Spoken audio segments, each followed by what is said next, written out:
पर आखिरकार आज इंडिया के एजुकेशन मिनिस्टर धर्मेंद्र प्रधान जी ने रिज़ाइन कर ही दिया।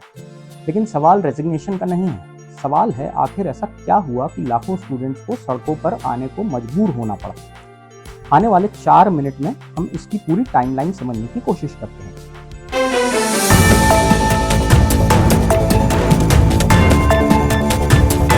हेलो, नमस्कार, आदाब, सत श्री अकाल। मैं हूं सिद्धार्थ शर्मा। तो क्या था इस पूरे प्रोटेस्ट के पीछे का बैकग्राउंड? अगर आप पिछले 2 साल देखें तो कॉम्पिटिटिव एग्जाम्स को लेकर कंट्रोवर्सी बार बार क्रिएट हो रही थी, सामने आ रही थी। स्टूडेंट्स का ट्रस्ट धीरे धीरे कम होता चला जा रहा था। 2024 में नीट कंट्रोवर्सी हुई, यूजीसी नेट कैंसिल हुए और एग्जामिनेशन सिस्टम पर कई सवाल उठने लगे। गवर्नमेंट ने रिफॉर्म्स और स्ट्रिक्टर एक्शंस, इन्वेस्टिगेशंस की बात की, लेकिन स्टूडेंट्स का गुस्सा पूरी तरह शांत नहीं कर पाए। उनकी मांगे भी वाजिब थी। फिर आया 2026 मई में नीट एग्जामिनेशन कंडक्ट हुआ। कुछ ही दिनों बाद एलिगेशंस आया कि पेपर लीक हुआ है। सीबीआई इन्वेस्टिगेशन शुरू की गई। गवर्नमेंट ने एग्ज़ाम कैंसिल कर दिया। दोबारा एग्जामिनेशन कंडक्ट किया गया। ये एक बहुत बड़ा निर्णय था क्योंकि इसमें 20 लाख से ज़्यादा स्टूडेंट्स, छात्रों का भविष्य जुड़ा हुआ था। लेकिन कंट्रोवर्सी यहाँ ख़त्म नहीं हुई। स्टूडेंट्स ने कहा सिर्फ री एग्ज़ाम काफ़ी नहीं है, अकाउंटेबिलिटी भी होनी चाहिए। दिल्ली के जंतर मंतर तक प्रोटेस्ट शुरू हुए।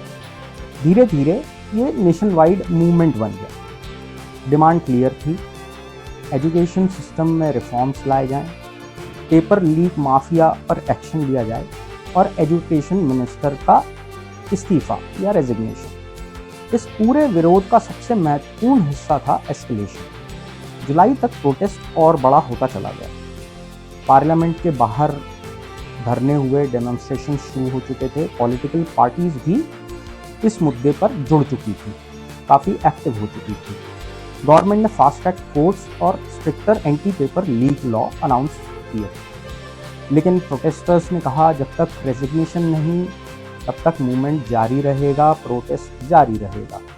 और आज आखिरकार 25 जुलाई 2026 को धर्मेंद्र प्रधान जी ने, जो कि भारत के एजुकेशन मिनिस्टर है, रेजिग्नेशन अपना अनाउंस कर दिया।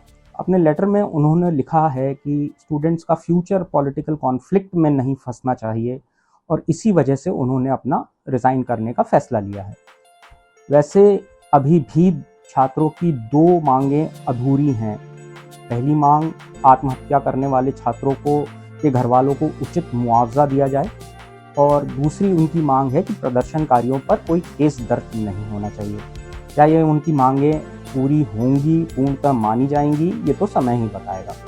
और सबसे बड़ा सवाल, क्या सिर्फ एजुकेशन मिनिस्टर बदलने से एग्ज़ाम सिस्टम हमारे देश का बदल जाएगा, या इंडिया को सीरियसली एग्ज़ाम प्रोसेस और स्ट्रक्चरल रिफॉर्म्स लाने की ज़रूरत है? आपको क्या लगता है? कमेंट करके ज़रूर बताइए। मैं हूं सिद्धार्थ शर्मा। मिलते हैं अगले एविडेंस बेस्ड वीडियो में। तब तक के लिए धन्यवाद। अगर आपको एविडेंस बेस्ड वीडियो और फैक्चुअल वीडियोस पसंद हैं तो कृपया चैनल को सब्सक्राइब करना ना भूलें।